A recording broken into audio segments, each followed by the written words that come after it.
চরণ তল হেরি সুধা করো মুরছি চরণ তল হেরি সুধা করো মুরছি চরণ তল করু দর্শন ধরি আহারে করু দর্শন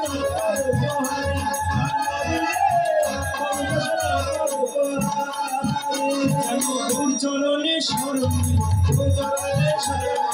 ওই চরণে শরণ ওই গৌর তোমার ভোলা মনে তোর চরণে শরণ গৌর তোমার ভোলা মনে ওই চরণে শরণ হেরি সুধাকর মুরছি চরণ তল। সুধাকর শব্দের অর্থ চাঁদ। চাঁদ কি সবার মাথার উপরে থাকে, তাই না? চাঁদ সবার মাথার উপরে থাকে, এমনকি মহাদেবের মাথার উপরে রয়েছে। যদিও মহাদেবের মাথার উপরে যে চাঁদটি রয়েছে সেটি আবার 16 কলা নয়, পূর্ণ চন্দ্র নয়। মহাদেবের যে মাথাটি চন্দ্র রয়েছে সেটি হচ্ছে 1 কলা। আর আমাদের পৃথিবীতে যে চন্দ্র রয়েছে আমরা বলি 16 কলা না, এটি 16 কলা না, এটি হচ্ছে 15 কলা। ওই 1 কলা যে মহাদেব নিয়েছে, এই জন্য দেখবেন পরিপূর্ণ পূর্ণিমা কোনোদিনও পৃথিবীতে হয় না, 1 কলা বাকিই থাকে। এগুলো যারা জ্যোতিষ শাস্ত্র জানেন তারা এগুলো জানেন। তো বলছেন যে সেই চন্দ্র বড় অহংকারে ছিল, সবার মাথার উপরে। চন্দ্রের অহংকার আমার মতন রূপবান ফর্সার কে আছে? যারা একটু ফর্সা হয় তাদের মনে একটু অহংকার হয় না, যে আমার একদম ফর্সা মুখ। এখন তো ফর্সা সকলেই হয়ে যাচ্ছে, যে নাইট ক্রিম গোল্ড মাখছে একদম ফর্সা। কিন্তু সেই ফর্সার আবার শত্রুকে জানেন? সূর্য। একবার যদি সেই চেহারা সূর্যের কাছে যায়, আসল চেহারা বের করে দেয়। কি মা, তাই হয় না? মায়েরা বেশি জানে, তাই হয়। তাহলে কি, যে সেই চন্দ্র বড় অহংকারে ছিলেন, অভিমানে ছিলেন। আমরা গৌর হরির বদন যখন দর্শন করলেন, তখন একবার নিজের দিকে তাকাচ্ছেন, একবার অন্যের দিকে, সেই গৌর হরির দিকে তাকাচ্ছেন। বলছে যে আমার দেহে তো কলঙ্কই আছে, কিন্তু ওই গৌর হরির দেহে তো কোনো কলঙ্ক নাই। আচ্ছা বলেন তো, আমরা যে বলি চাঁদেরও কলঙ্ক আছে, এই চাঁদের কলঙ্কটা কি?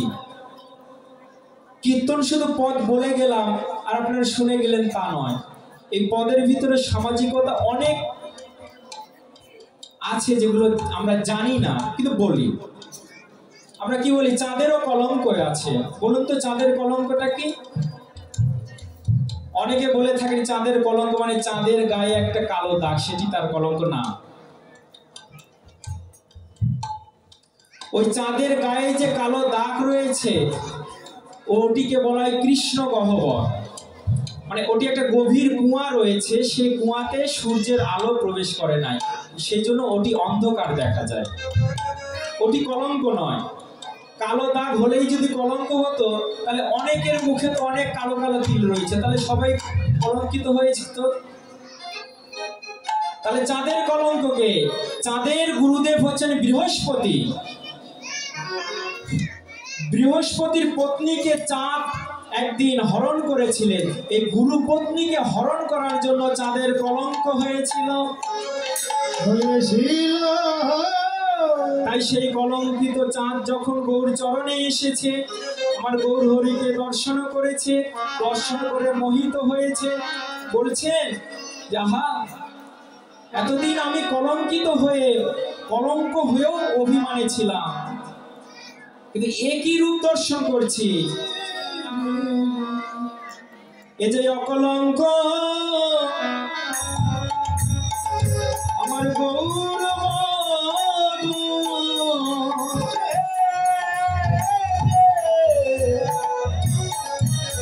ওরে অকলঙ্ক ওরে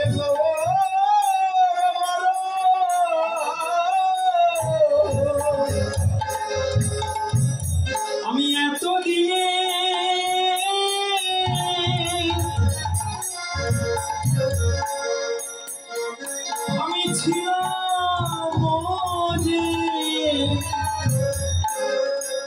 এই যে অকলঙ্ক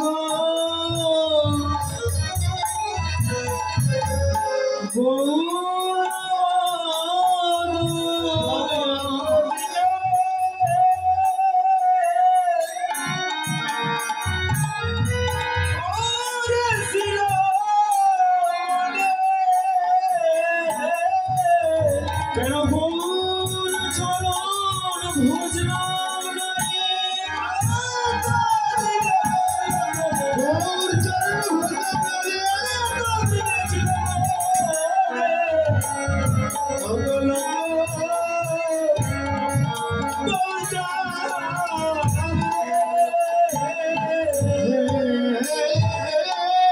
তাই চাঁদ মামা এসে গৌর হরির চরণে শরণ নিল। শরণ নিয়ে কি হয়েছে? ওই আকাশ থেকে পড়েছে, তো অনেক উপর থেকে পড়েছে, উপর পড়ে কি চাঁদ মামা ফেটে গিয়েছে, ভাগ হয়ে গিয়েছে। কয়টি ভাগ হয়েছে? 10টি ভাগ। এই 10টি ভাগ হয়ে আমার গৌর হরির 10 নখে যেন উদয় হয়েছে। পায়ের 10 নখে ওই চাঁদ 10 ভাগ হয়ে যেন উদয় হয়েছে।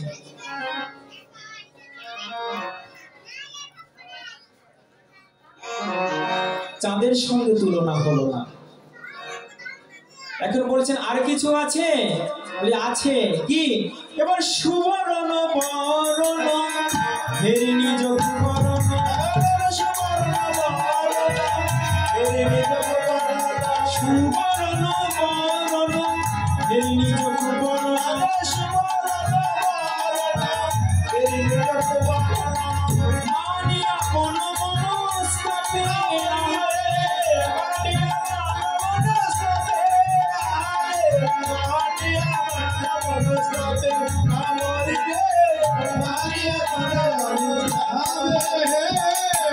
সুবর্ণ বরণ হেরে নিজ সুবর্ণ মানিয়া কোন মনস্তাপে।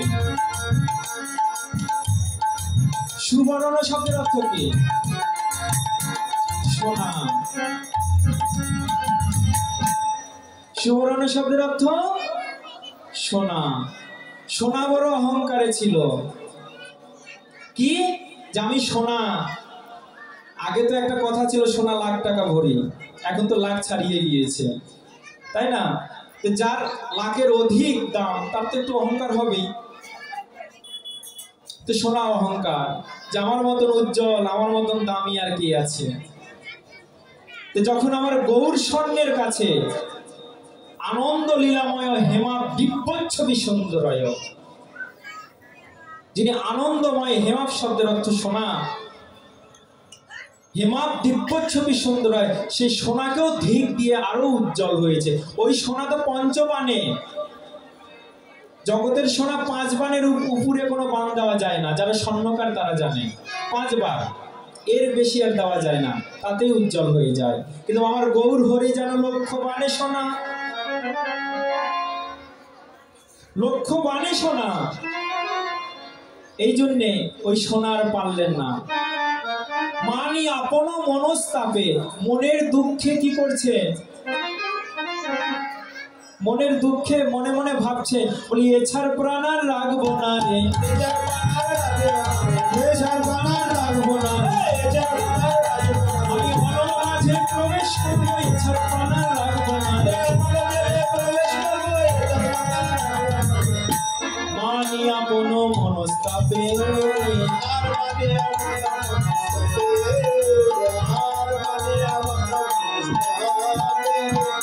শোনা কি বলছে? যে আমি এছাড় প্রাণ রাখবো না, আমি অনল মাঝে প্রবেশ করব। সুবর্ণ বরণ হেরি নিজ বরণ মানি আপন মনস্তাপে।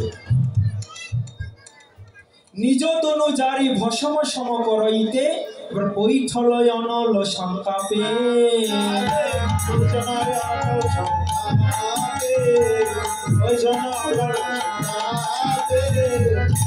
অনল মাঝে প্রবেশ করলো, কিন্তু অনল মাঝে কে ছিল? অনল মাঝে সোহাগা ছিল, সেটি আর সোনা জানে না। তো যখন এই সোহাগার স্পর্শ পেয়েছে, সোনায় আপনি আপনি গলে গেছে, আপনি আপনি গলে গেছে, যখন সোহাগার পরশ পেয়ে আপনি আপনি গলে গেছে, যখন গৌরূপী সোহাগার পরশ পেয়েছে তখন শোনায় আপনি আপনি গলে গিয়েছে। এই জগতে তুলনা দিলেন যতই অভিমানী ব্যক্তি আসুন না কেন, আমার গৌর হরির পরশে যারা আসে তাদের সকল মান অভিমান চলে যায় রে, মান অভিমান চলে যায়, মান অভিমান চলে যায়, জন্ম জন্মের মতো মান অভিমান চলে যায় রে। তাই গৌর হরির যারা ভক্ত হয়েছে, অন্যান্য ভগবানের ভক্তের অহংকার থাকতে পারে, ব্রহ্মার ভক্তের অহংকার থাকতে পারে, শিবের ভক্তের অহংকার থাকতে পারে, নারায়ণের ভক্তের অহংকার থাকতে পারে, রামের ভক্তের অহংকার থাকতে পারে, কৃষ্ণের ভক্তের অহংকার থাকতে পারে, কিন্তু আমরা গৌর হরির যারা একবার ভক্ত হয়েছে তাদের কোনো অহংকার থাকে না। এই জন্য গৌর হরিকে বলা হয়েছে কাঙালের ঠাকুর। শাস্ত্রে কি বলেন যে গৌর হরি হচ্ছে কাঙালের ঠাকুর? কোনো কি কোথাও দেখাতে পারবেন যে গৌর হরি ধনির ঠাকুর, অহংকারের ঠাকুর? এমনটা নাই, কাঙালের ঠাকুর। কৃষ্ণকে কিন্তু কাঙালের ঠাকুর বলা হয়নি, গৌর হরিকে বলা হয়েছে কাঙালের ঠাকুর। কেন? কায় মনো বচনে কাঙাল হতে না পারলে অন্যান্য ভগবানের কৃপা আপনি লাভ করতে পারবেন, কিন্তু আমরা গৌর হরি কৃপা লাভ করতে পারবেন না। গৌর হরির কৃপা লাভ করতে গেলে প্রকৃত সাধু হতে হবে। সাধু শব্দের অর্থ কি? আমরা তো সাধু শব্দের সংজ্ঞাটাই জানি না। আমরা কি মনে করি মালা তিলক বেশভূষা পড়লাম আর সাধু হয়ে গেলাম? না, সাধু শব্দের ইংলিশ কি? অনেস্ট, ন্যায়, সৎ, যার নির্দোষ চরিত্র, যে চরিত্র কোনো কলঙ্ক নাই, যে সমদর্শী, সকলকে সমানভাবে ভালোবাসে, সেই হচ্ছে প্রকৃত সাধু। এই প্রকৃত সাধু কি হতে পেরেছি? তো বলছে যে এই প্রকৃত সাধু যতক্ষণ হতে পারবেন না ততক্ষণ আমার গৌর হরির কৃপা থেকে চির জন্মের মতো।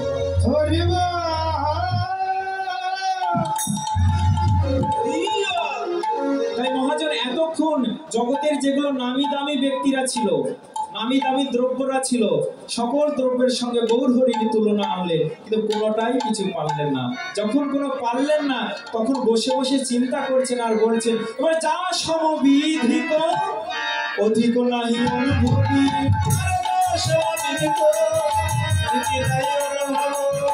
যা সমবিধিক অধিক নাহি অনুভূতি, তুলনা দিবার নাহি ছোরা হায়, তুলনা দিবার নাহি ছোরা,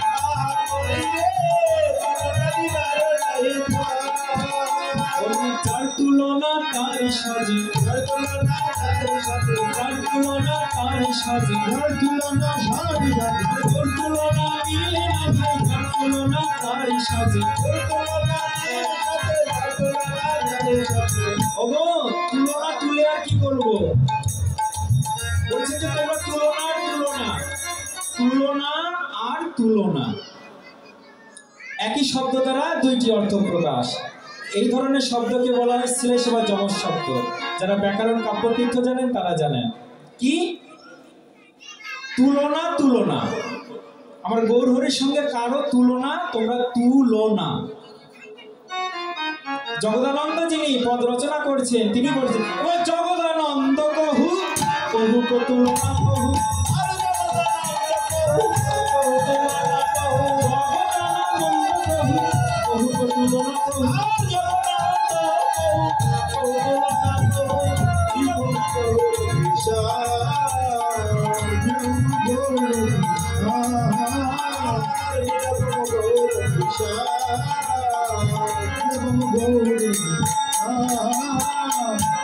জগদানন্দ কহু বহু কো তুলনা কহু নিরুপমা গৌর কিশোর।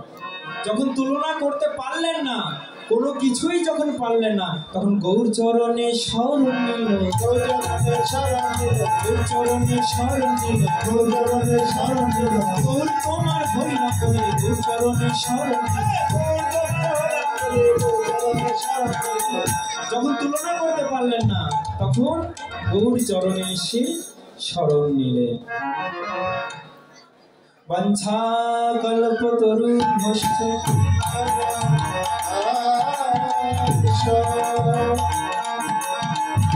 कृपा सिंधु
এতক্ষণ আমরা নবদ্বীপে গৌরাঙ্গ মহাপ্রভু রূপমাধুরী আস্বাদন করলাম।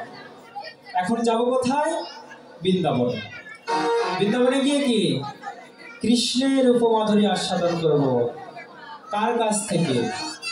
এই জায়গা তো গৌরের রূপমাধুরী আস্বাদন করলাম পদা কবির কাছ থেকে, কিন্তু বৃন্দাবনে কার কাছ থেকে আস্বাদন করব? আশ্রয় ছাড়া তো কিছু শোনা যায় না। বলছেন রাধারানীর আশ্রয় করে, অর্থাৎ রাধারানী যেটা রূপের কথা বলবেন সেটুকুই আমরা আস্বাদন করব। তে রাধারানীর কাছে যাওয়া তো চারটেখানি কথা নয়, আগে বৃন্দাবনে যেতে হবে, তারপরে রাধারানীর সঙ্গ হবে, যদি সদ্গুরু চরণে যে কৃপা হয়। তাহলে কি বৃন্দাবনে যেতে হলে কি, বর্তমানে বৃন্দাবনে যেতে হলে কি পাসপোর্ট ভিসার প্রয়োজন হয়। কিন্তু যে পরিস্থিতি, এখন তো পাসপোর্ট বন্ধ, ভিসা বন্ধ, যাওয়া যাবে না। কিন্তু আমাদের শাস্ত্রে রয়েছে মদ ভক্ত যত্র গায়তি তত্র প্রতিষ্ঠামি যে নারদ, যেখানে আমার ভক্তগণ নৃত্য কীর্তন করে আমি সেখানে অবতীর্ণ হই। আর নাম যেখানে নামি সেখানে আমি ভজন করব, সাধন করবো না যে ভগবান যে ত্রিভঙ্গ হয়ে আমার সামনে দাঁড়াবেন এমনটা নয়। নাম কীর্তন করা মানে আমিকে পাওয়া। এই যে কীর্তন শুনছি মানে স্বয়ং ভগবানকে লাভ করেছি, নাম রূপে ভগবান। তাহলে সকলে বৃন্দাবনে যাবেন তো? বৃন্দাবনে যেতে হলে কি রাধারানী নাম কীর্তন করতে হবে। সকলে মিলে আনন্দ করবেন, হাতে তালি দিয়ে রাধারানীর নাম কীর্তন করবেন। এইদিকে যে কয়টি পালা করেছে এইরকম ভক্ত পায়নি,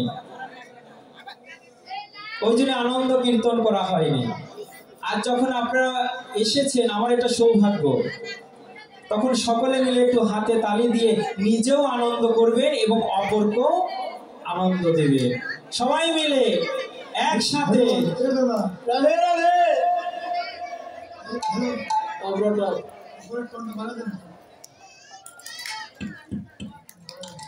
সবাই মিলে একসাথে হাতে তালি দিয়ে রাধারানীর গুণ কীর্তন করবেন। কেমন করে? রাধা কোনা আনমোল বলে রাধে রাধে, রাধা কোনা বলে রাধে রাধে,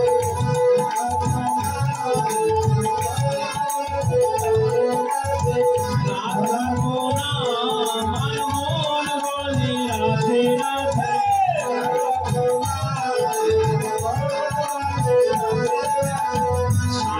থাকো না আমার মন বলে রাধে রাধে।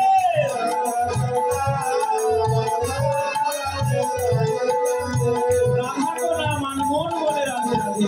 শুধু কি নিজের মনটাই বলছে না, এবার ব্রহ্মা ভি বলে রাধে, বিষ্ণু ভি বলে রাধে,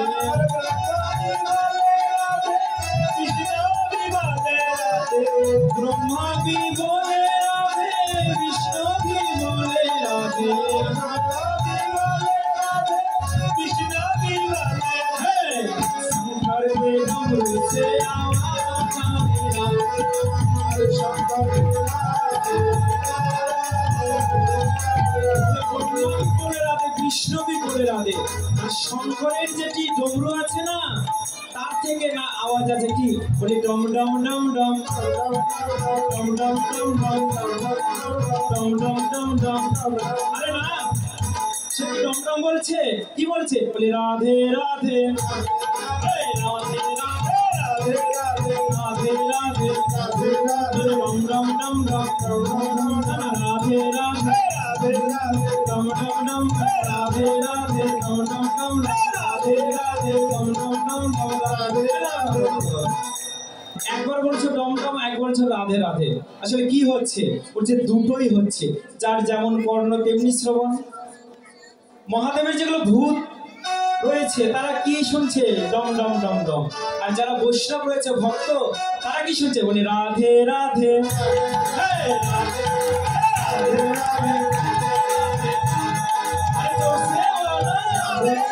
সবাই মিলে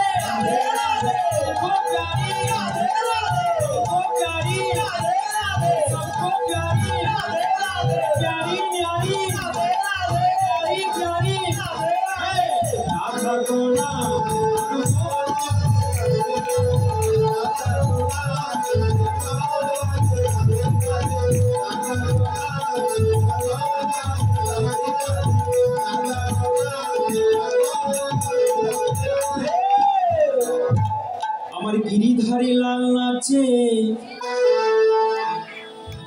শ্যাম গোপাল, আমার রাধার মন নাচে দিয়ে তালে তাল। আমার নাচে রে নন্দ দুলা, আমার গিরিধারী লাল নাচে শ্যাম গোপাল।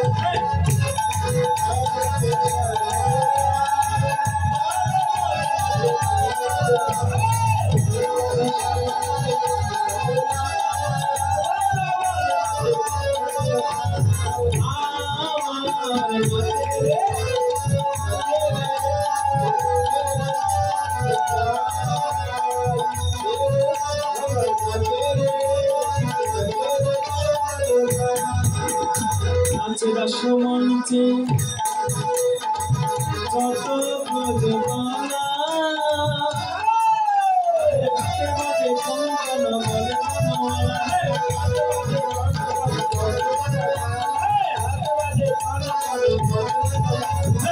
নাচে রসমঞ্চে কত ব্রজমালা।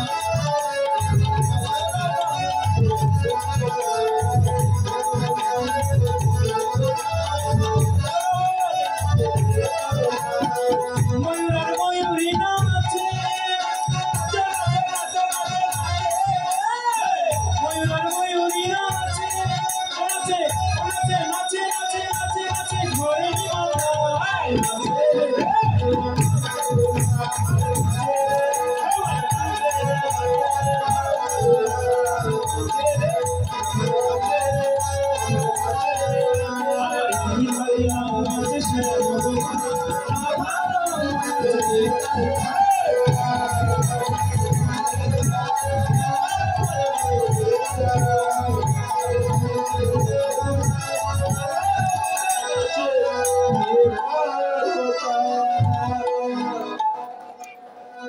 ও রাধে, সবাই মিলে ও রাধে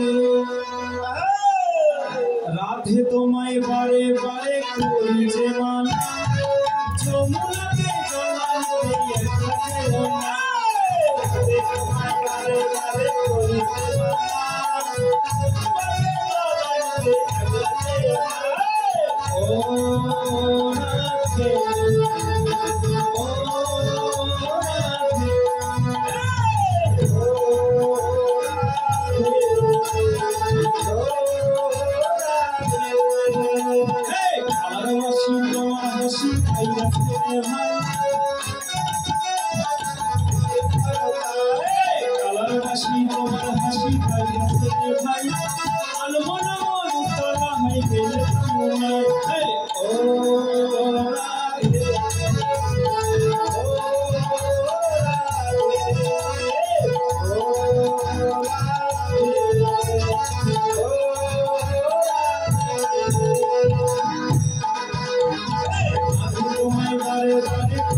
শুনলেন একটু হিন্দি হোক হে রাম নাম লड्डू গোপাল নন্দী হরি নাম মিশ্রি গোল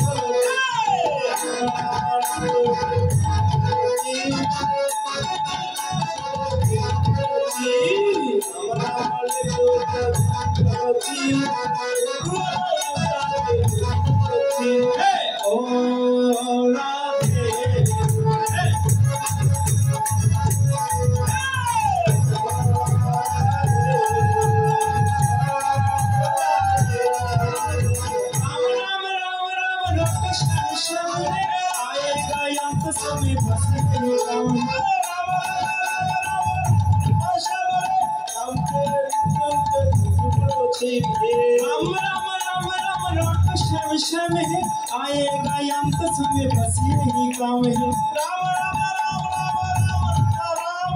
राम राम राम माला जप सब कोई हो एक नाम की हरि नाम मिश्री बोलो बोलो की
ওরাধে যমুনায় যায়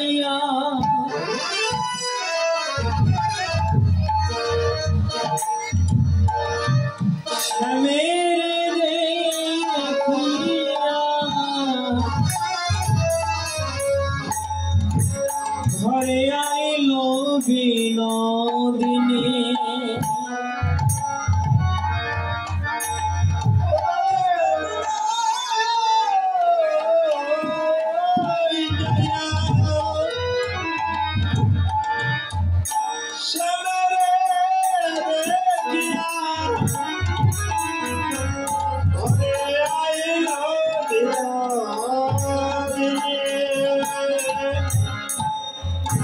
আমার বিরলে বসিয়া কাঁদিয়া কাঁদিয়া হে আয় সাগর খানি বিরলে বসিয়া কাঁদিয়া কাঁদিয়া হে আয় সাগর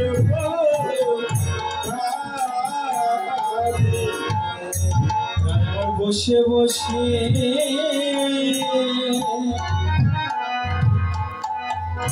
ধ্যান করিছে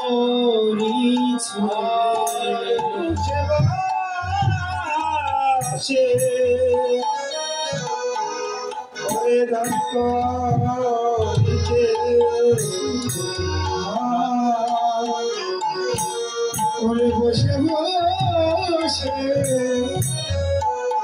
ধ্যান কেবল প্রাণ গোবিন্দে মূরতি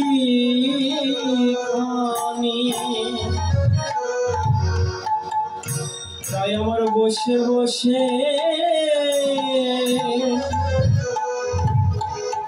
ধ্যান করিছে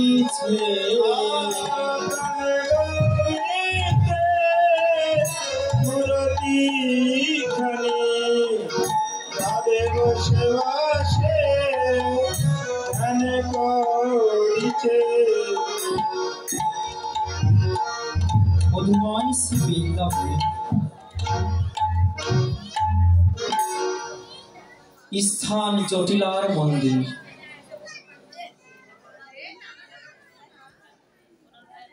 শ্রীমতী রাধারানী অন্তরঙ্গ সখী নিয়ে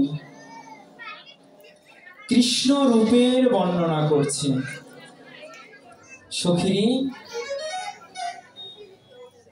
সন্ধ্যা বেলায় আমি গিয়েছিলাম যমুনাতে জল ভরতে। কেন সন্ধ্যার সময়? কেন?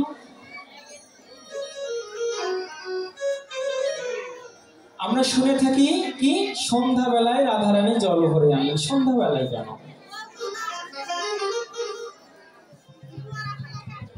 বলে যে মধ্যযুগের পূর্বে সংস্কৃত ছিল কি বাসি জল পান করতে নাই। সকালে জল আনবে সারাদিন চলবে, আবার সন্ধ্যার আগে একবারে যে সন্ধ্যা তাও নয়, কেননা যখনই সন্ধ্যা লাগে তখনই জলে বরুণের আবিষ্ট হয়। এই জন্য সন্ধ্যায় জলে নামতে নাই। সন্ধ্যায় কোনো গাছ থেকে ফল পাড়তে নাই, কোনো গাছকে স্পর্শ করতে নাই, কারণ সন্ধ্যার সময় বরুণে আবিষ্ট হয়। কিন্তু শ্রীমতী রাধারানী সন্ধ্যার আগেই গিয়েছিলেন জল আনতে, রাতের জন্য।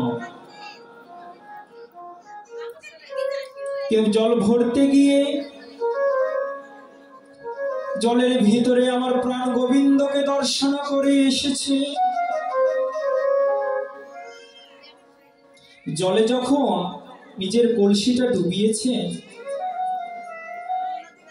তখনই যে চিত্রপটটি, যে জলের উপরে যে ছবিটি উনি দেখেছিলেন ভগবানের, সেই ছবিটা যেন ধীরে ধীরে মিলিয়ে গিয়েছে।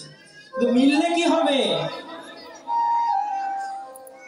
শ্রীমতী রাধারানী ওই যে নয়ন দ্বারা দর্শন করেছেন, উনি মাটির কলস বলছেন যে এই কলসের জন্য আমি গোবিন্দ হারা হলাম, এই কলস আমি রাখবো না। এই কলসটা উনি ভাসিয়ে দিলেন। যা কলস, কলস ভাসানোর তাৎপর্য কি? কলসটা কেন ভাসালেন আর কোথায় ভাসিয়েছেন? যমুনার কূলে, যমুনাতে একটা নদীর কয়টি ধার? দুটি না? এই পার একটা, ওই পার একটা, আর মধ্য যমুনা।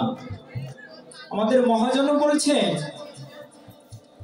যে এই যে ভজনের পথে যদি কেউ অগ্রসর হয়, তার এই দুইটি ধার বাঁধা পড়ে।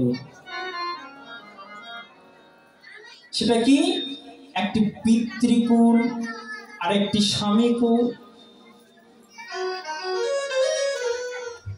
শ্রীমতী রাধারানী বলছেন যে ওই যমুনার যেমন দুইটি কুল, তেমনি আমারও দুইটি কুল, একটি পিতৃকুল আর একটি স্বামীকুল। এই দুই কুলকে আমি পরোয়া না করে আমি সেই যমুনার, সেই কলসের নাই, সেই প্রেম যমুনায় আমিও ভেসে গেলাম। কিন্তু যাওয়ার আগে ওই কুম্ভ ভাসিয়েছি বটে, সখী রে শোন, আমি মাটির কলস ভাসিয়েছি বটে, কিন্তু দেখ দেখ আমি নয়ন কুম্ভ ভরায়েছি।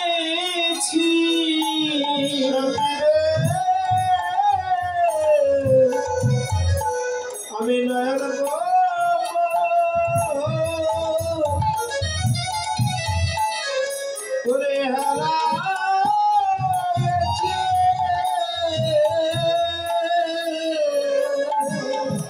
আমি জলকুম্ভ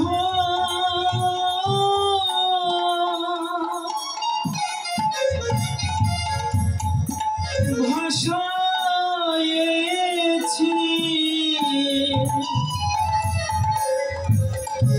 কিন্তু আমি নয়ন কুম্ভ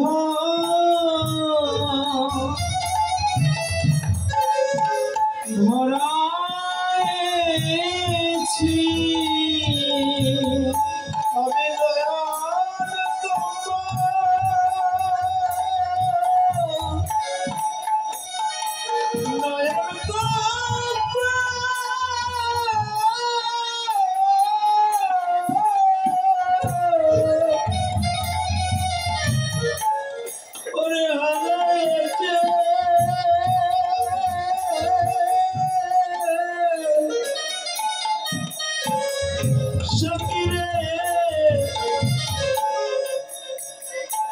আমি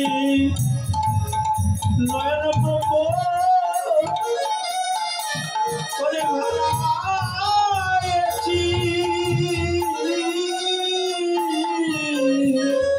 সখী রে,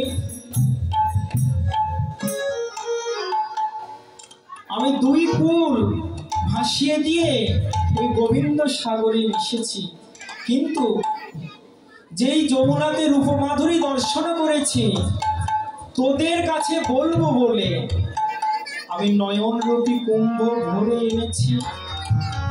শ্রীমতী রাধারানী ওই যমুনাতে যে বদন দর্শন করেছিলেন, ওই দেখা মাত্রই নয়ন মুদ্রিত করেছিলেন, নয়ন আর খোলেন নাই। কেন?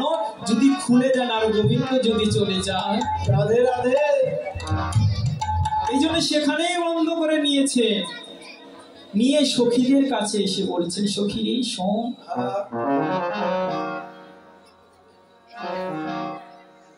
দেখবেন কোন আকর্ষণীয় জিনিস যদি আপনি উপভোগ করেন, আপনি নিজের কাছে ওটি রাখতে পারবেন না, 10 জনকে বলে বেড়াবেন। যতই বলবেন ততই যেন আপনার মনে নতুন নতুন ভাবের উদয় হয়, মনে শান্তি হয়, হয় না? কোনো একটা সুন্দর জায়গায় ঘুরে এসেছে, সবাইকে বলেন না যে আমি অমুক জায়গায় গিয়েছি, অমুক দেখেছি। কেন বলেন? মানে জিনিসটা আপনাকে মনে আনন্দ দিয়েছে বলেই আপনি 10 জনের কাছে সেটি শেয়ার করছেন। শ্রীমতী রাধারানী যে অপরূপ মূরতি দর্শন করে এসেছে, সেটি সখীদের কাছে বলছে, আর নব নব ভাব তিনি আস্বাদন করছেন। সখী রে, আমি যতই বলি ততই যেন আমার মনে হয় যে বধূ আমার অনেক কাছে আছে। তাই তোরা আমার অন্তরঙ্গ সখী, তোদের কাছে বলবো না তো কার কাছে সখী? আমি যে হতভাগিনী কেন জানিস? আমি যে কৃষ্ণবাদিনীর ঘরে বসত করি, এ ঘর হইতে কৃষ্ণ কথা বলিতে মানা, বলিতে মানা। ঘর হইতে কৃষ্ণ কথা শুনিতে মানা। সখীরে আমি একটু যে মন খুলে কাঁদবো সেটাও করতে পারি না। আমি কি করি জানিস সখী? উনুনে ভেজা লাকড়ি দিয়ে আমি ধোঁয়ার ছলে কাঁদি।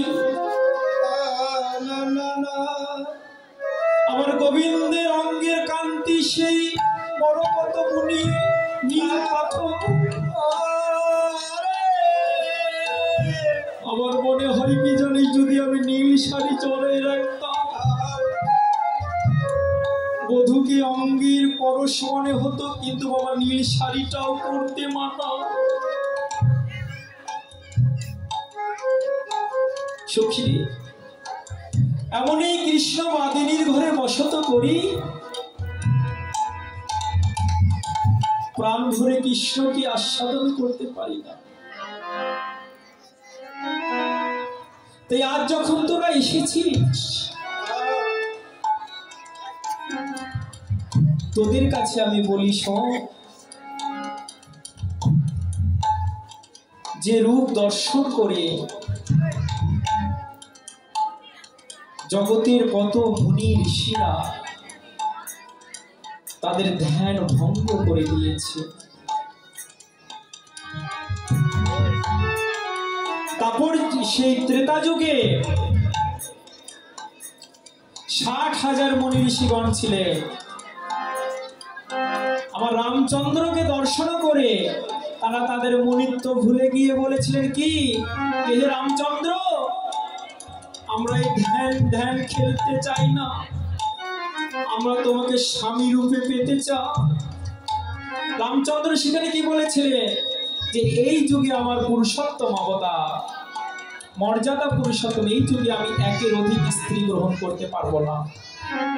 আমি কথা দিচ্ছি, সামনে দাপর যুগে আমি তোমাদের স্বামী হয়ে আসবো, আর তোমরা ব্রজ গোপিনী হয়ে আসবে। রাধারানী বলছেন, সখী রে, আমার গোবিন্দের এত রূপ জানিস, কত মুনি ঋষিদের মন হরণ করে নেয়, ওই মদনের মনও হরণ করে নেয়। তাই আমার গোবিন্দের আরেক নাম মদন মোহন। আমার গোবিন্দের আরেক নাম মদন মোহন কেন জানিস? আমার গোবিন্দ ওই মদনের মন হরণ করে, গোবিন্দের ওরে হরণ করে। সখী মদনের মন হরণ করিল, তাই মদন মোহন নাম ধরেছে, সে যে মদনের মন হরণ করে।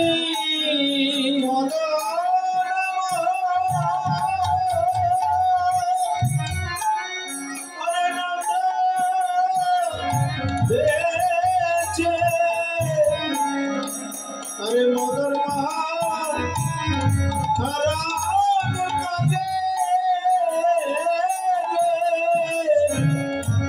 আমার গোবিন্দের এতই রূপ, ওই মদনের মনটাকেও হরণ করে নাই, এই জন্য গোবিন্দের আরেক নাম মদন মোহন।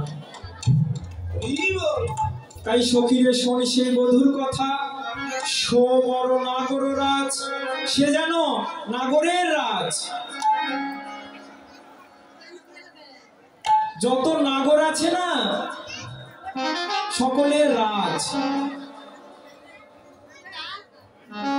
সত্যভামা এক শ্লোকে বলেছিলেন, এই জগতের নারীরা যারা আছে না, সকলেই পাগল।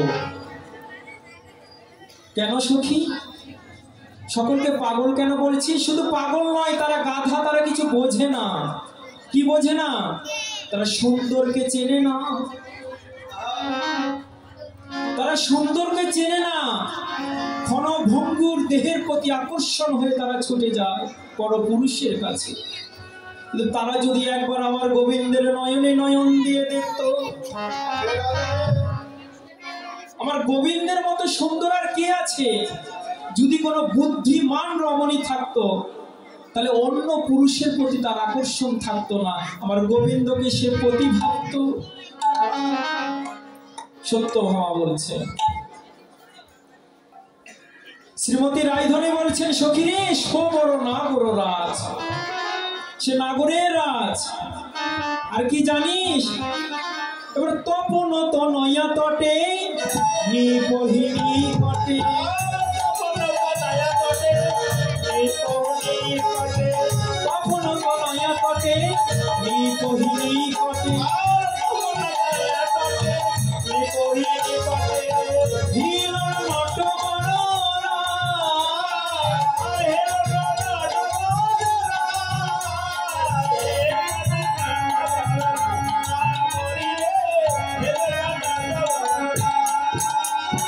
দাঁড়াই আছে, দাঁড়াই আছে, দাঁড়াই আছে, দাঁড়াই আছে, ওই প্রথম হিরণ দিয়ে দাঁড়াই আছে, দাঁড়াই আছে, ভঙ্গিমা হয়ে দাঁড়াই আছে, দাঁড়াই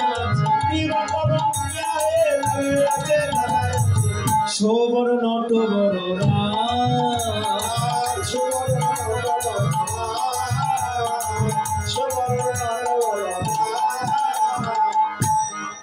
তপন তনয়া তটে নিপহিনী কটে, হিলন নট বড় রাজ। কি বুঝলেন? এটা বাংলাও নয়, ইংলিশে নয়, সংস্কৃতিও নয়, উর্দুও নয়, ফার্সি নয়, এই ধরনের শব্দ বলা হয় ব্রজবুলি ভাষা।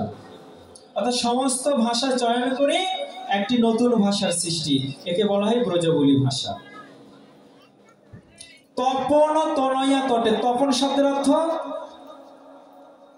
কি গো মা? তপন শব্দের অর্থ কি বাবারা বলুন তো? তপন শব্দের অর্থ কি জানেন না? হায় ভগবান,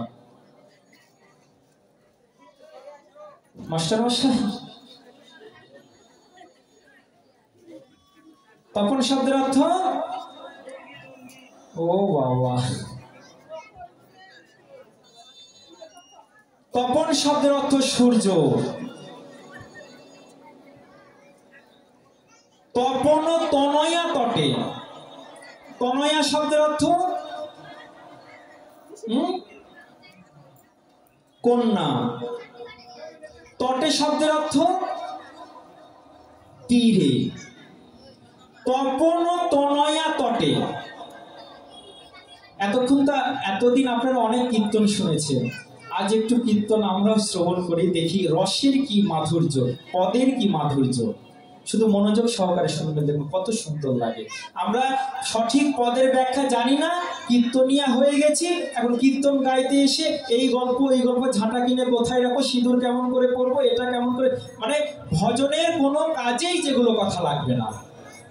হ্যালো, যদি কথা বলতেই হয় তো ভজনের কথা বলো, পদের বাইরে কোনো শব্দ বলতে নাই। যদি কেউ পাঠে কীর্তনে পদের বাইরে, শাস্ত্রের বাইরে যদি কোনো কথা বলে, তো তার যে কত অপরাধ, মহাজনের অঙ্গে আঘাত লাগে। কি বলছেন যে তপন তনয়া তটে, তটে মানে তীরে, সূর্যের কন্যার তীরে। এখন সূর্যের কন্যাকে কি গো মা? সূর্যের কন্যাকে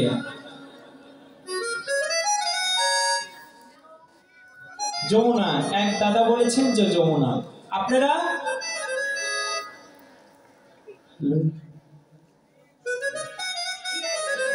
আচ্ছা, আপনারা ভাই ফোঁটা দেন? হ্যাঁ দেন? কোনো জোরসে বলছে না। এগুলো কেমন ভাইয়ের বোন? এগুলো কি শূর্পণখা নাকি? বোন অনেক রকম হয়, একটা ভালো বোন হয়, একটি শূর্পণখা বোন হয়। কি শূর্পণখা একটা বোন ছিল, বড় সাধ করে শূর্পণখার জন্য পাত্রস্থ করেছে রাবণ। বিয়ের ধুমধাম শুরু হয়ে গেছে, তখন শূর্পণখাকে সখীগণ সাজাচ্ছে, শূর্পণখা ভালো করে সাজ, নতুন বিয়ে তো, প্রথম বিয়ে। আবার কেমন শব্দ, প্রথম বিয়ে মানে বিয়ে আবার কয়বার হয়? তো বলছে যে শূর্পণখার মতো মেয়েদের অনেক কয়বার বিয়ে হয়।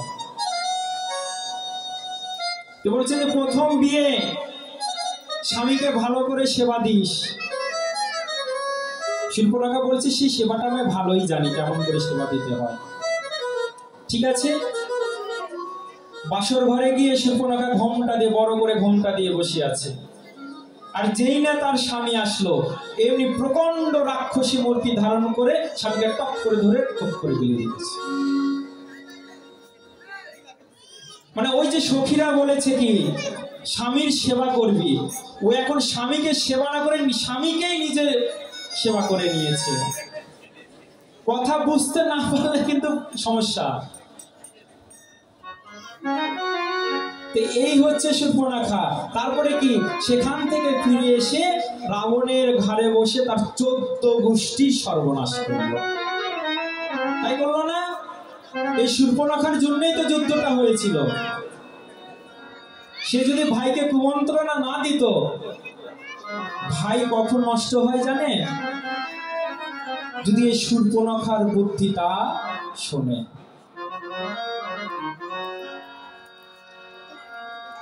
তাই কি আমরা ভাই ফোঁটা দিই, ভাই ফোঁটাতে কি কি বলি,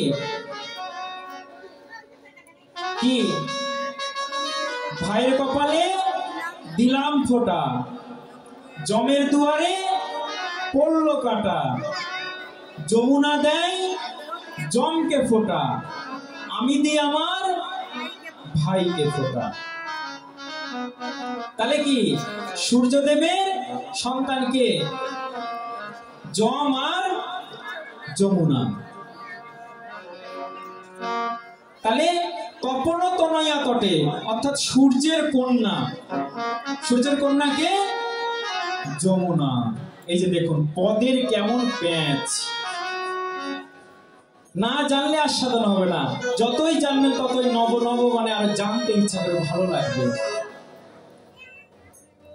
সূর্যদেবের কন্যা যমুনা, তার তীরে কদম্ব বৃক্ষ রয়েছে। ওই কদম্ব বৃক্ষে ত্রিভঙ্গ হেলান দিয়ে গোবিন্দ অধরে মুরলী নিয়ে দাঁড়িয়ে রয়েছে। সখীরে আমি সেটি দর্শন করলাম। তপন তনয়া তটে নি পহি নি কটে, হিল অননত বড় রাত। আরো কি দেখলাম জানিস সখী? এবার মনো কত মুকুর রতন যিনি লাবণী, মনো কত মুকুর রতন যিনি লাবণী, প্রতিদিন প্রীতি প্রসারে, প্রতিদিন প্রীতি প্রসারে, প্রতিদিন প্রীতি প্রসারে, প্রতিদিন প্রীতি প্রসারে। মরকত মুকুর রতন যিনি লাবণী। মরকত শব্দের অর্থ নীল পাথর।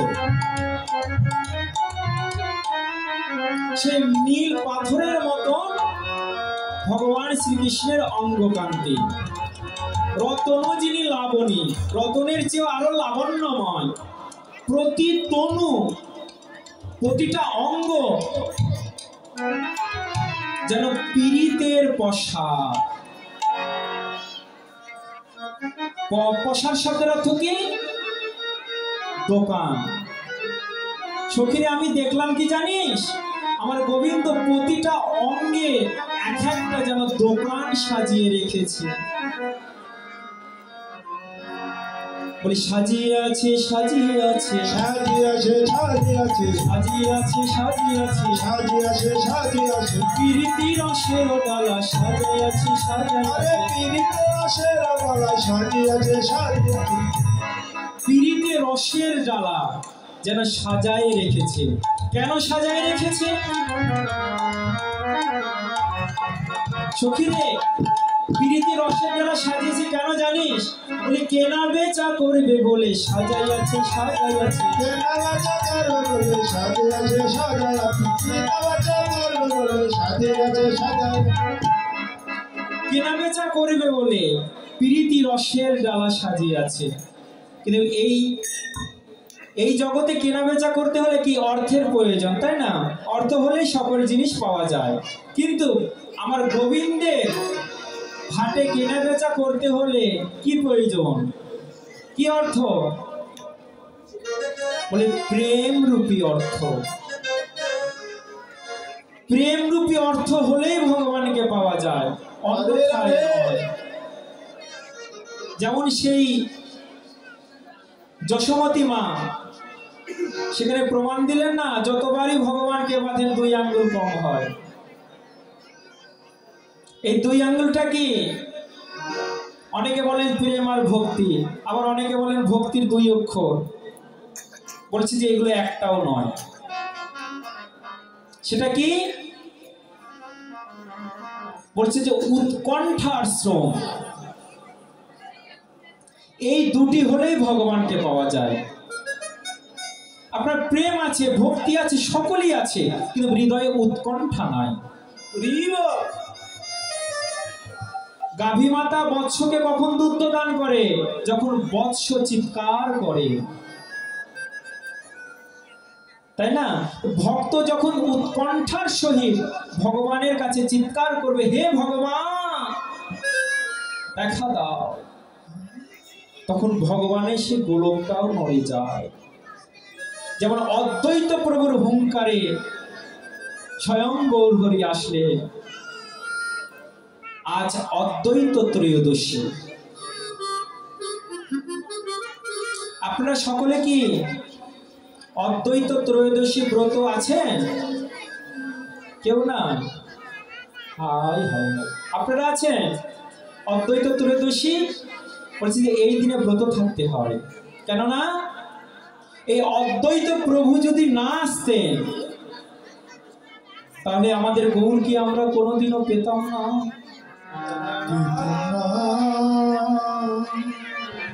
কলির কোলাচ্ছন্ন জীব দর্শন করে অদ্বৈত প্রভুর হৃদয় কেঁপে উঠেছিল। ভগবানকে আনার জন্য চেষ্টা করলেন, কিন্তু ভগবানকে আনবেন কেমন করে?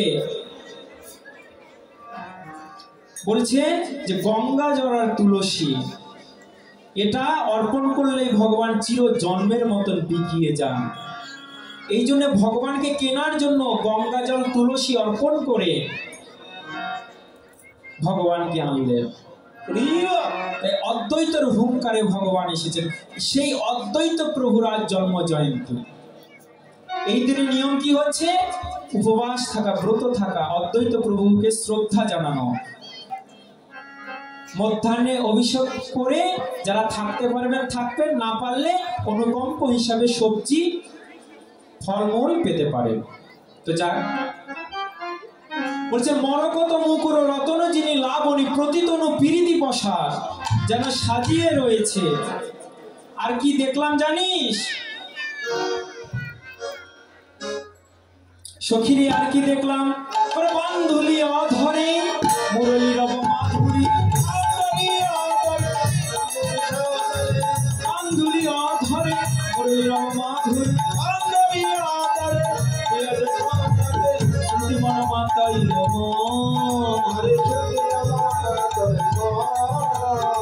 শ্রুতি মন মাতাইল সখীরে দেখলাম কি জানিস? বান্ধুলি অধরে মুরলী রব মাধুরী, যেন অধরে মুরলী রয়েছে, যে মুরলীর শব্দ শ্রবণ করে সব জগতে সকলের মন হরণ করে নেয়। দেখলাম জানিস? নাচ তো ভাঙ ধন ধন ভক্তি,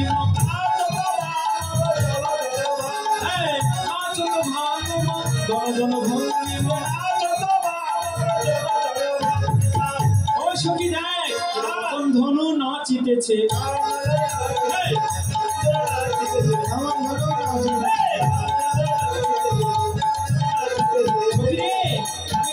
জানিস যে আমার গোবিন্দের মদন ধনু, সেটা আবার কি ওই যে ভুরু যুগল দর্শন করেছি না, ওই ভুরুটাকে মনে হচ্ছে ধনুর মতন বেঁকে রয়েছে। গোবিন্দের ভুরু যেন ধনুর মতন বেঁকে আছে।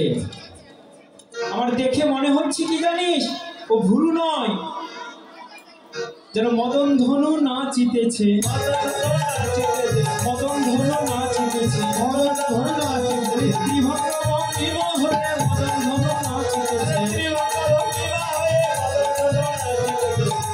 সখীরে মদন ধনু নাচছে ত্রিভঙ্গ হয়ে। আমার কি মনে হচ্ছে জানিস, হয়তো কোনো গোপিনীর মনকে বিদ্ধ করবে বলে মদন ধনু সাজিয়ে রেখেছে। আর কি দেখলাম জানিস, সো বড় নাগররাজ, নাগরের কথা আর কি বলবো, কানুষে বিনোদ রায়। বিনোদ শব্দের অর্থ আনন্দ। কি ওই গোবিন্দের বদনে যখনই দেখছি তখন নতুন নতুন আনন্দ হচ্ছে। আর কি দেখলাম জানিস, আবার বিনোদ কপালে বিনোদ তিলক, কপালে বিনোদ বিনোদ সাজে, বিনোদ বিনোদ সাজে, বিনোদ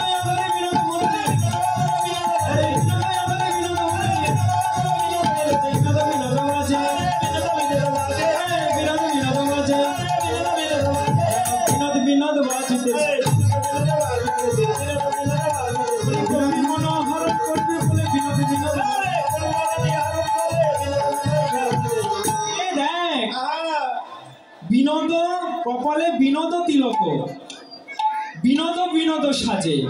আবার কি বিনোদ অধরে বিনোদ মুরলী, বিনোদ বিনোদ বাজে।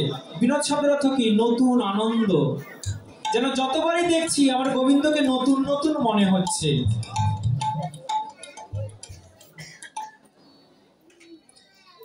কপালে যে তিলক রয়েছে এটি এতটাই সুন্দর, গোবিন্দের বদনে এতটাই সুন্দর, বিল্বমঙ্গল দর্শন করেছিলেন। দর্শন করে রূপের ব্যাখ্যা দিতে পারেননি, শুধু কি বললেন যে মধুরম মধুরম অধরম মধুরম নয়নম মধুরম কুশিতম মধুরম বচনম মধুরম, শুধু মধুর মধুরই বলছেন, অর্থাৎ বিনোদ বিনোদই বলছেন, কোনো তুলনা হচ্ছে না। কার সাথে তুলনা দিবেন, জগতে কোনো কিছুই যে তুলনা হচ্ছে না, তাই শুধু মধুর মধুর মধুর মধুর বলছেন। সখীরে আমি আর কদিক কি দেখলাম জানিস, এবারে বিনোদ কলায় বিনোদ মালা,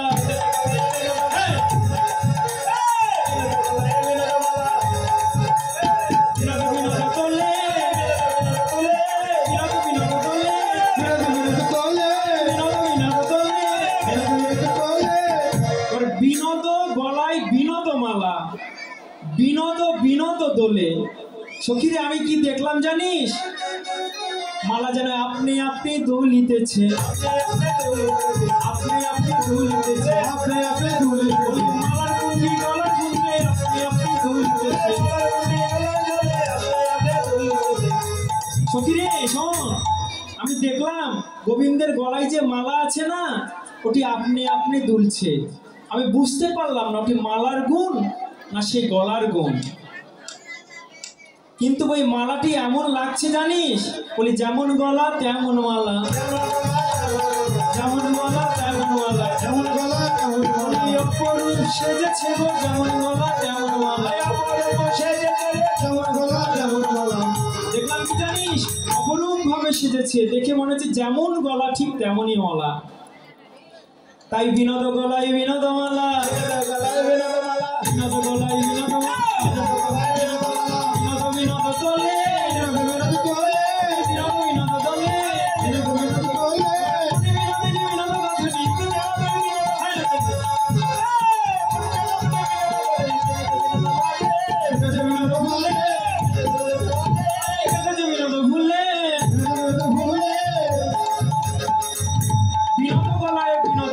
বিনোদ বিনোদ সাজে। আবার কোন বিনোদিনী বিনোদ গাঁথনি গেঁথেছে বিনোদ ফুলে, যেন বিনোদ ফুলে গাঁথিয়াছে, বিনোদ ফুলে গাঁথিয়াছে, বিনোদ ফুলে গাঁথিয়াছে, বিনোদ বিনোদ বিনোদ হয়ে বিনোদ ফুলে গাঁথিয়াছে, বিনোদ বিনোদ বিনোদ মালা বিনোদ ফুল দিয়ে গাঁথা, কিন্তু ওই মালার ধরনটিকে জানিস? যারা বিনা সূত্রে গাঁথি আছে, বিনা সূত্রে গাঁথি আছে। গোবিন্দের মালার গুণে বিনা সূত্রে গাঁথি আছে, যেন বিনা সূত্রে গাঁথি আছে ওই মালা। এক সখী বলছে, সখী রে, তোর কি মাথা পাগল হয়েছে? কেন, বিনা সুতায় কি মালা গাঁথা যায়? এটা হয় না সখী রে। আমি যে বলছি বিনা সুতায়, তাই বলে যে কোনো কিছু নিয়ে আছে, কি আছে? যেন ভক্তি সূত্রে গাঁথি আছে, ভক্তি সূত্রে গাঁথি আছে, এমন ভাবে ভক্তি সুরে গাঁথি আছে। আহা, গোবিন্দের গলায় এত সুন্দর মালা, যেন কেউ ভক্তি সূত্রে গ্রন্থিত করেছে।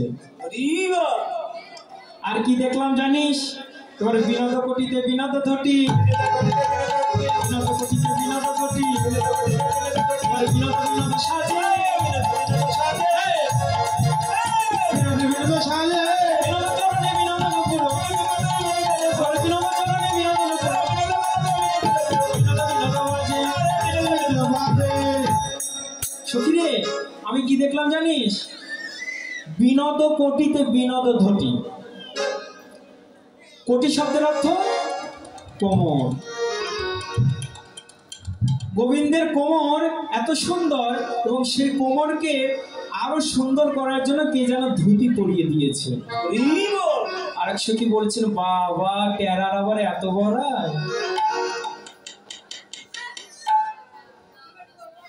রাধে, তোর টেরার আবার এত বড়াই করছিস, যার 3 জায়গায় ভাঙা। কি গো মা, গোবিন্দের চিত্রপট দেখুন, ভগবানের কিন্তু 3 জায়গায় ভাঙা রয়েছে। কি? গ্রীবায় একটা, মাজায় একটা, আর চরণে একটা। এই 3 জায়গায় ভাঙা রয়েছে। কেন 3 জায়গায়? কেন 4 জায়গায় তো হতে পারতো, 5 জায়গায় হতে পারতো, 6 জায়গায় হতে পারতো, বা 1 জায়গায় হতে পারতো। 3 জায়গায় কেন? রহস্য আছে। সেটি কি? বলতে 3 ভক্তের টানে গোবিন্দ আমার ত্রিভঙ্গ হয়েছে। কে? একটা বাৎসল্য প্রেমের টান, একটা সখ্য প্রেমের টান, একটা মাধুর্য প্রেমের টান। অর্থাৎ গোবিন্দের বাঁশি বাজছে, যশোমতী মা শুনছেন, মা গো ননিদে ননিদে, সখাগণে শুনছেন, সখারে তোরা গঠিয়াই গঠিয়া, আর গোপিনীগণ শুনছেন, গোপীরে তোরা রাশিয়াই রাশিয়া।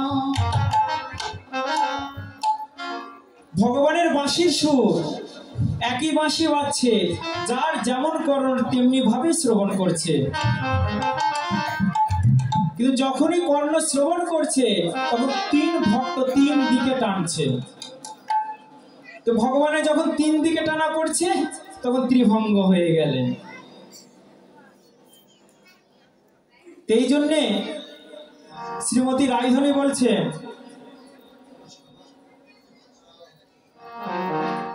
এই জন্য বলছেন, সখী রে, এবারে বিনোদ কোটিতে বিনোদ ধটি, বিনোদ কোটিতে বিনোদ ধটি, বিনোদ কোটিতে বিনোদ ধটি, বিনোদ বিনোদ বাজে, বিনোদ বিনোদ বাজে, বিনোদ বিনোদ বাজে, বিনোদ বিনোদ বাজে, বিনোদ চরণে বিনোদ নুপুর, বিনোদ চরণে বিনোদ নুপুর, বিনোদ বিনোদ বাজে, যেন বিনোদ বিনোদ বাজিতেছে, আজি বিনোদ বিনোদ বাজিতেছে, বিনোদ বিনোদ বাজিতেছে, ঝুনুর ঝুনুর ঝুনুর বিনোদ বিনোদ বাজিতেছে।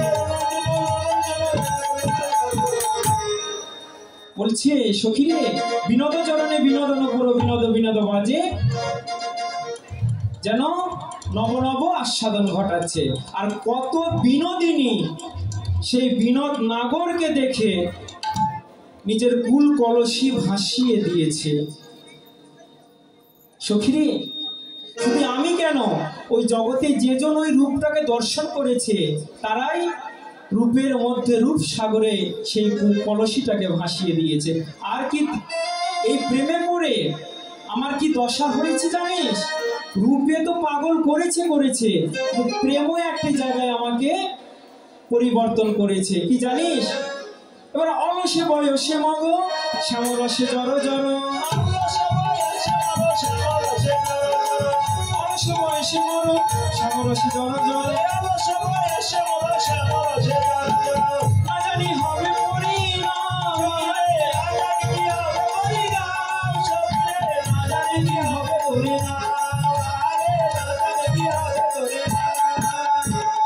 যেহেতু আমাদের সময় শেষ, ওই জন্য পদ বিস্তার করতে পারছি না, সংক্ষিপ্ত করে বলছি। বলে অল্প বয়সে মোরো শ্যামরসে জড় জড়, না জানে কি হবে পরিণাম।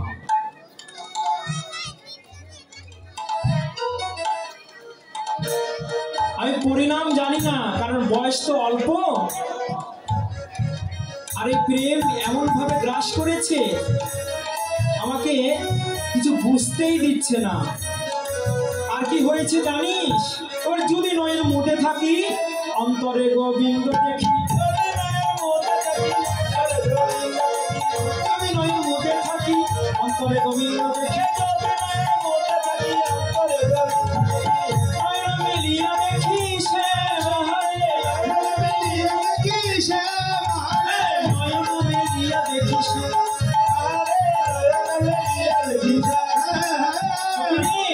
যদি নয়ন মধ্যে থাকি অন্তরে গোবিন্দ দেখি, নয়ন মেলিয়া দেখি শ্যাম।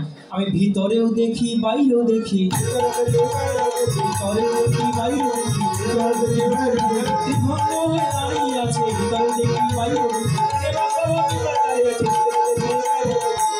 এই তো হলো দশা। আর কি হয় জানিস? যদি চলি যাই পথে শ্যামজাইব সাথে সাথে, যদি চলি যাই পথে শ্যামজাইব সাথে সাথে,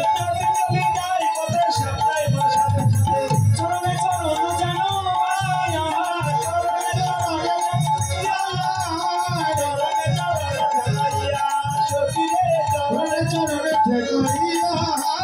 ভেজে ভেজে চল রে ভাই, ভেজে ভেজে চলতেছে, শ্যামচরণায় চরণ ভেজে ভেজে চলতেছে।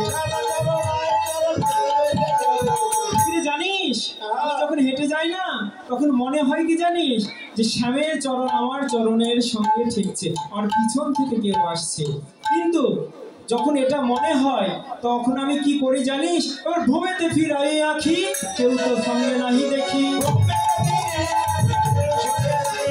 ভূমিতে ফিরাই আঁখি, কেউ তো সঙ্গে নাহি দেখি,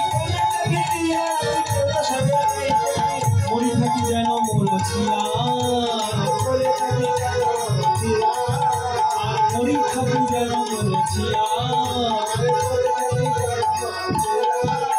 রোদেতে ফিরাই আঁখি, মনে করলাম দেখি পিছনে কে আছে, যখনই পিছনে তাকাই দেখি বলে কেউ নয়, মরি থাকি যেন মরছিয়া। তাই সখী রে, কি বলবো সেই কথা। এবার কহিনু তোদেরও আগে ডাক পাইলাম শ্যাম দাগে, কহিনু তোদেরও আগে ডাক পাইলাম শ্যাম দাগে,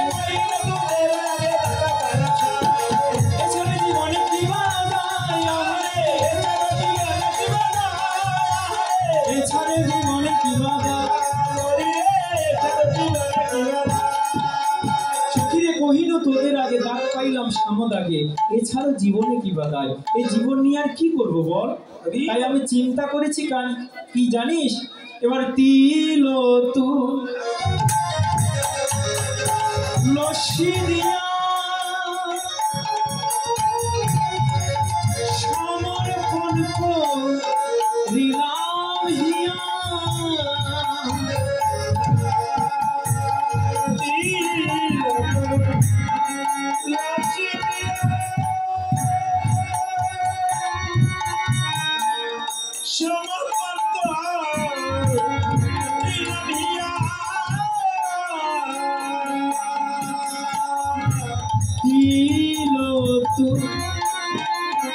লস্যি দিয়া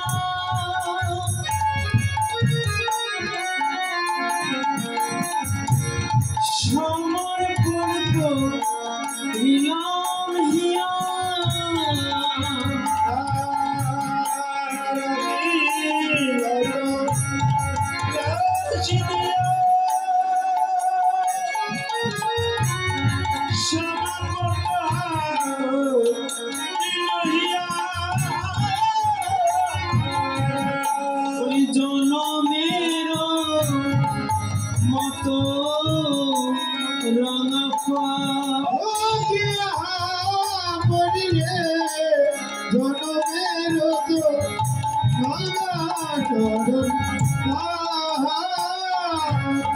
সখী আমি জন্মের মতো বিকিয়ে গেলাম, জন্মের মতো বিকিয়ে গেলাম। ওই রাঙা চরণ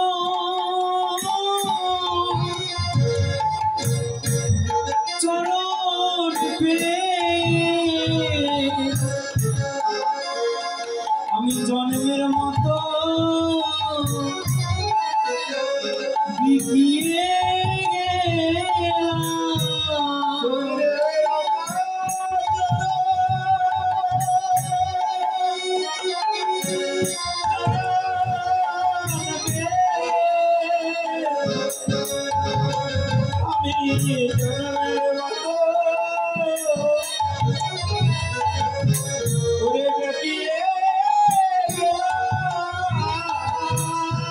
গোবিন্দ তোমার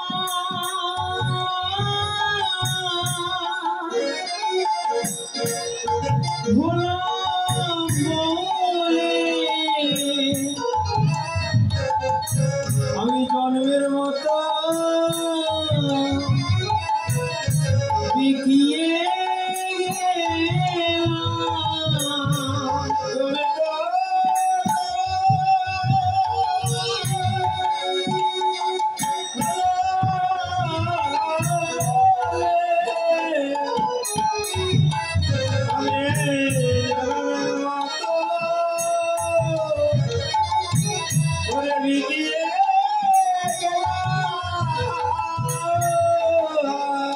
সখীরে আমি বধূর রাঙা চরণে জন্মের মতন বিকিয়েছি। বিকোনোর পূর্বে আমি বধূর চরণে কি কি দিয়েছি জানি? আমি তিল এবং তুলসী দিয়েছি। সখীরে তুই বিকিয়ে যাবি ভালো কথা, কিন্তু তিল কেন দিয়েছিস? ও মায়েরা, আপনাদের গাঁট বন্ধন হয় না বিয়ের সময়? ঠাকুরে গাঁট বন্ধন করে দেয়, তো বন্ধনের ভিতরে কি থাকে? গাঁট যখন বন্ধন করা হয় তখন বন্ধনের ভিতরে কি থাকে? তিল থাকে না? তিল তুলসী তিল থাকে না? মনে নাই, আবার হয়তো দিতে হবে মনে করার জন্য। কি গো, বিশাল আনন্দ। তিল থাকে কেন? থাকে তিল দেওয়ার রহস্যটা কি? সখীরে তুই তিল কেন দিয়েছিস? সখী আমি তিল কেন দিয়েছি জানিস? যেন তিলে তিলে মনে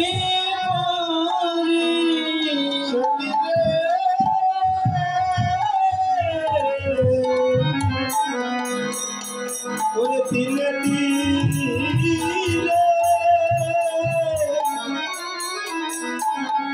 তোরে মনে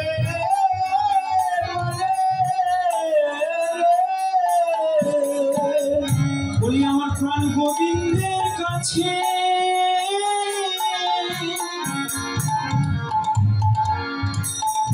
এই অভাগিনীর কথা যেন তিলে তিলে মনে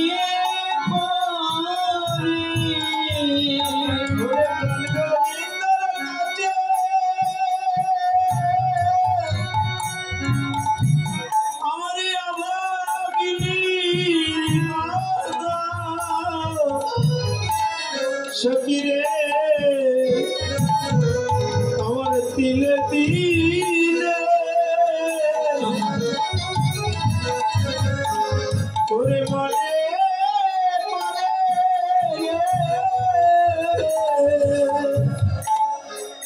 তিলে তিলে মনে পড়ার জন্যই আমি তিল অর্পণ করেছি। শুধু কি তিল থাকে, অর্থও থাকে। তাই আমাদের গোবিন্দ সেবার জন্য কি অর্থেরও প্রয়োজন। তাই আমাদের স্টাফ থেকে এক বাচ্চাকে পাঠালাম, আপনারা গোবিন্দ সেবার জন্য যা পারেন দিয়ে দিন, যেহেতু সময় আমাদের সংকীর্ণ।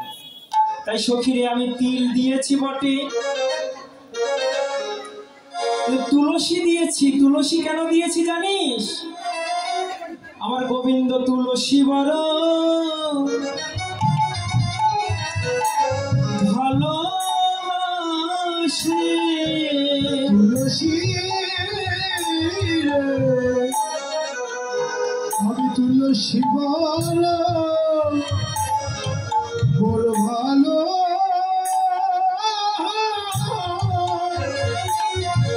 বড় ভালোবাসি সখী রে।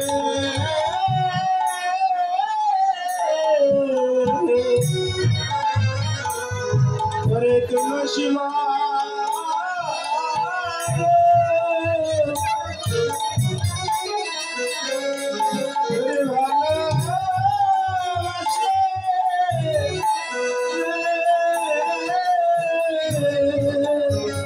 তাই তো তুলসী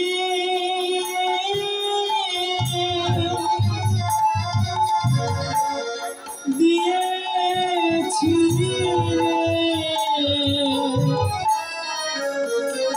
গোবিন্দ আমার তুলসী বড়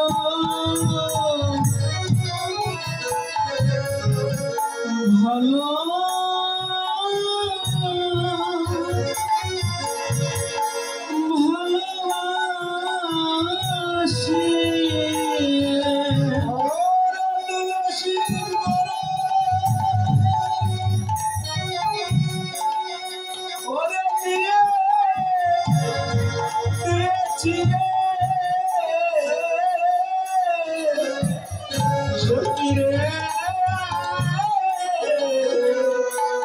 আমি তুলসী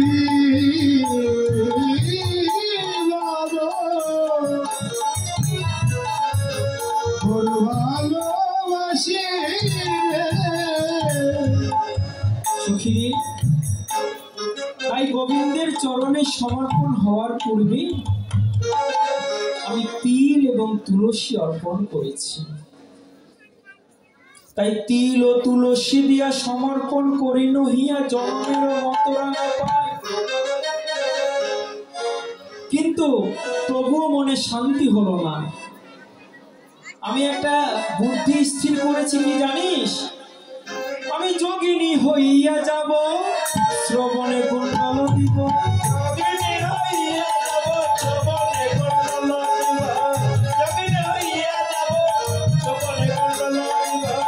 এছাড়া জীবনে কি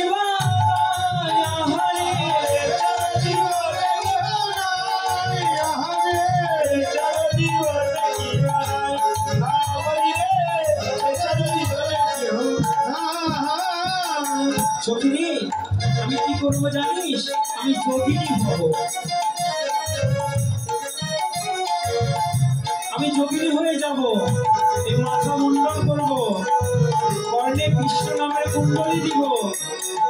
যোগিনী হয়ে আমি কি করবো জানিস?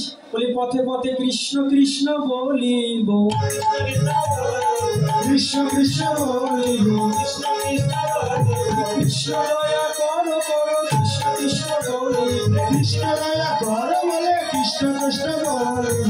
সখী রে, কেননা বাড়ির বাহির না হলে, দাঁড়ে দাঁড়ে না ঘুরলে তো কৃষ্ণ কৃষ্ণ আমি বলতে পারবো না। কারণ আমি যে বাদিনীর ঘরে বসত করি, এই ঘর থেকে তো কৃষ্ণ কথা বলতে পারবো না। তাই কি সেই ব্রজের দাঁড়ে দাঁড়ে ঘুরবো আর কৃষ্ণ কৃষ্ণ বলবো। যোগিনী হইয়া যাব, শ্রবণে কুণ্ডল দিব। এছাড়ো জীবনে কি বাধা?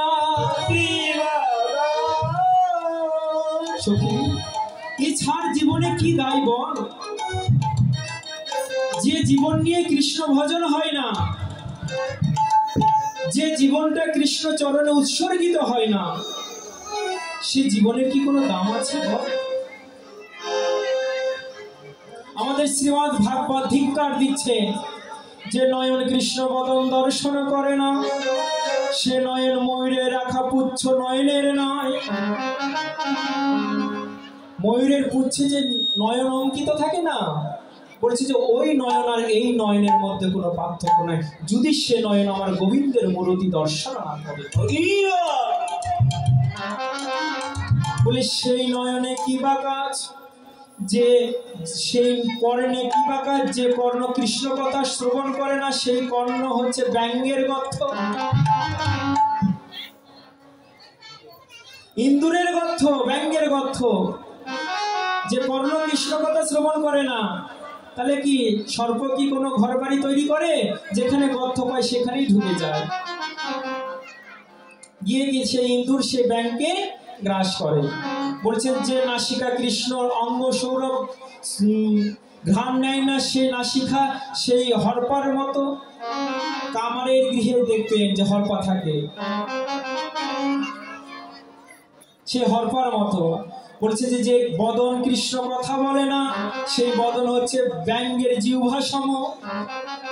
ব্যাং যেমন অনর্থক ঘ্যাগর ঘ্যাগর করছে, তদ্রূপ কৃষ্ণ কথা ব্যতীত যদি কেউ কথা বলে সম্পূর্ণ ব্যঙ্গের কোলাহল। আর কি, যে হস্ত গোবিন্দ সেবা করে না সে হস্ত মৃতের হস্ত সম। মৃত ব্যক্তির হস্ত, সে কোনো কাজে করে? কাজে করে না। বলে যে চরণ সেই ভক্ত সঙ্গে যায় না, সেই চরণ সেই কাষ্ঠের গুলোয়ের সম। আর যে মন কৃষ্ণ কথা শ্রবণ করে না, সে বলছে যে সেই মন পিশাচ সম। ধিক্কার জানিয়েছে। তাই শ্রীমতী রাধারানী সখীগণকে বলছেন, সখীরে আমি কি তিল তুলসী দ্বারা আমি আগে ভাগেই সমর্পণ করে দিয়েছি, কেননা বলা তো যায় না সখী, কখন কি হয়ে যায় বলা তো যায় না। তাই আমি শেষের কথা গোবিন্দের চরণে আগেই বলে দিয়েছি, গোবিন্দ হে, এ জন্মে হয়তো পাইবা না পাই, যেন পর জন্মে তোমায় পাবো। সখী রে আমি পর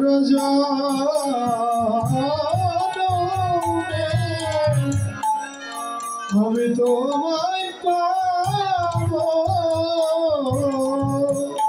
সখী রে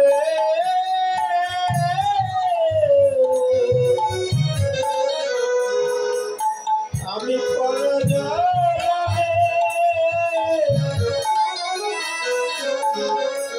আমি তোমায় পাবো।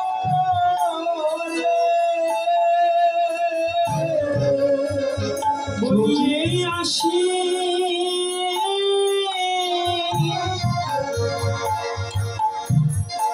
গাও গো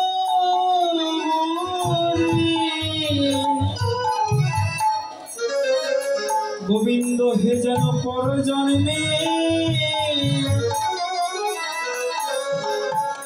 যেন তোমায় পাবো। আশীর্বাদ মনে পর জন্মে তোমায় পাবো।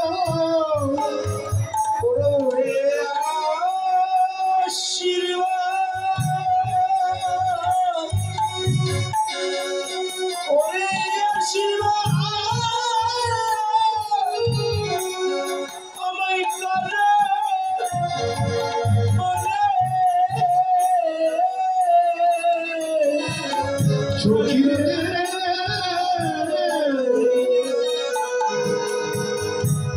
আমি পর জন্মে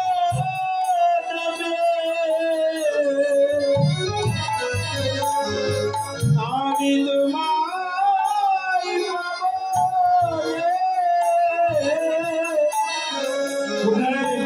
কৃষ্ণবাদিনীর ঘরে বসত করি, সখী রে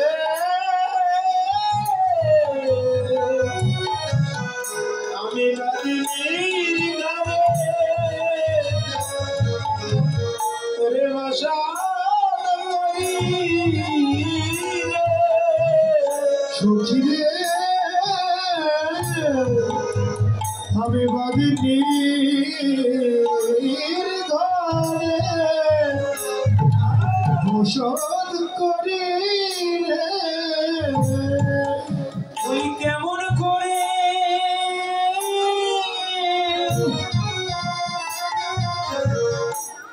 কৃষ্ণ ভজন করি। গোবিন্দ হে আমি যে কৃষ্ণবাদিনীর ঘরে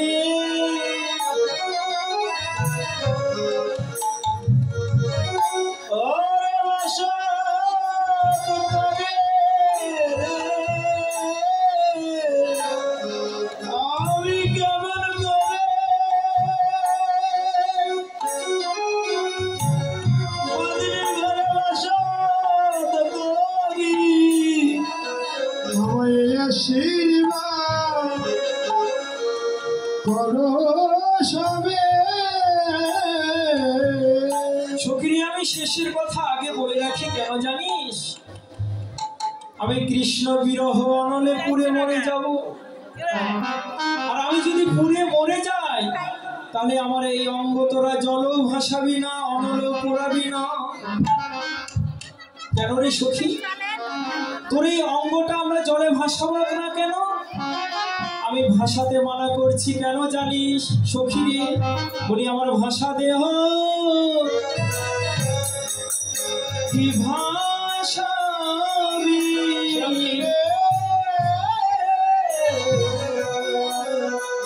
আমার ভাষা দেহ তোরে কি ভাসাবি রে সখী।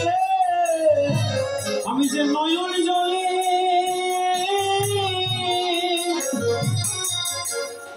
ভেসে আছি, আমার এই ভাষা দেহ কি ভাসাবি। আমি নয়ন জলে আমি নয়ন জলে ওরে ভেসে আছি সখী রে। আমার ভাষা রে ওরে কি ভাসাবি রে সখী রে। তাই আমি ভাষাতে মানা করছি। ও আচ্ছা আচ্ছা, তাহলে পোড়াতে কেন মানা করছিস সখী?